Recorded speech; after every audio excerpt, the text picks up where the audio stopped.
This essay comes from excerpts from Chapter 5 of The Truth Teller by Jack Buckby.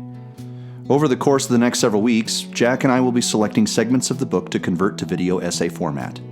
Take a listen from another perspective, someone who comes from the conservative movement, and one who has been attracted to the ideas and leadership of Robert Kennedy Jr. And now, from Chapter 5, Winning Over Republicans and Finding Common Ground. In Political Argument in a Polarized Age, Scott F. Aiken and Robert B. Talese argue that democracy is an intrinsically conflicted and discordant political arrangement, suggesting that, by its very nature, democracy invites certain political pathologies. It is precisely because this assessment is true that we live in a time of extreme polarization. Democracy attracts warring factions who vie for the support and attention of the many millions of people who avoid direct engagement in politics. And as a product of our humanity, those factions easily allow their emotions and biases to cloud their views of those with whom they disagree. Real-world experience ignites passion. Passion inspires anger, and that anger makes empathy for those who do not share the same worldview near impossible for the aggrieved. If democracy is to function, and polls show that saving democracy is one of the top issues in the 2024 election for both Republicans and Democrats, then it is up to us to moderate ourselves. If democracy invites political pathologies, and if those pathologies invariably lead to extremism over time, as they have done since the dawn of civilization, then it takes ideologues of all stripes to be willing to make concessions for the good of the many. Democrats, particularly those that have adopted an ultra-progressive view of the world, have many sacrifices to make in the name of dialing back political partisanship, violence, and aggression. Whether ultra-progressives want this or not, it is a different question entirely. And the truth is that a figure like Robert F. Kennedy may need to make these activists extremely uncomfortable before they realize how extreme they have become. If Republicans accept that ultra-progressives must make sacrifices in the name of the common good, they also must, however, accept that it is impossible to remedy extreme factionalism by doubling down and fighting fire with fire. To be clear, I am not suggesting that conservatives and moderates must accept a new normal whereby borders don't exist, doctors give children puberty blockers, or questioning politically active scientists as anti-science. I am, however, arguing that one cannot achieve moderation or tackle extreme progressivism by advocating extreme conservatism. In my youth, I'd have said otherwise, but while I grew out of that childish naivete as I approached my 30s, many mainstream conservatives today become increasingly steadfast in this view. While the Democratic Party's radical shift left may present an opportunity to normalize extreme conservatism or even far-right white nationalism, in doing so, we may only create a whole new set of problems and delay the healing process. The good news for Republicans is that the biggest sacrifice they need to make is voting for a former Democrat who doesn't hate them. If Kennedy had made it through the Democratic primaries, he would win the 2024 presidential election with Republican support. Kennedy would win the presidential election as a populist candidate. He can still win, even running as an independent. He must, however, do it with the backing of a sufficient number of Republicans. For Republican voters hesitant to support such a candidate, I would say this: while Kennedy winning with the support of Republicans still means a former Democrat in the White House, that former Democrat in the White House is one who successfully courted that Republican support. President Kennedy will not be President Barack Obama or President Joe Biden. He is not Kamala Harris, and he is not Elizabeth Warren. While he will, of course, share some ideals with those notorious partisans and ideologues, his agenda is clear. He courts Republican support because his policy platforms reflect many Republican ideals, too. The most extreme figures in the Democratic Party and in the media that has maligned Kennedy for such a long time see the same thing I do.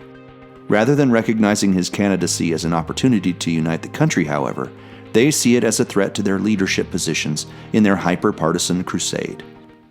Democrats and establishment media figures hate that Kennedy is actively courting the Republican vote rather than lambasting Republicans for not being Democrats.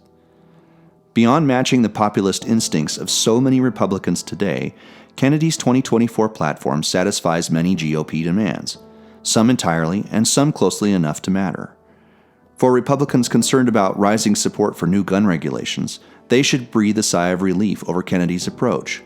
Instead of advocating for massive new regulation, Kennedy has proposed investigations into the root causes of rising gun crime, including America's pharmaceutical drug use problem. On immigration, Kennedy promises to tackle America's illegal immigration problem and do so in a way that could unite Americans behind solving this issue. Former President Trump gained widespread support for his position on the border, but his approach to the problem and the pushback he received from partisan progressives has made it perhaps the most contentious issue in American politics.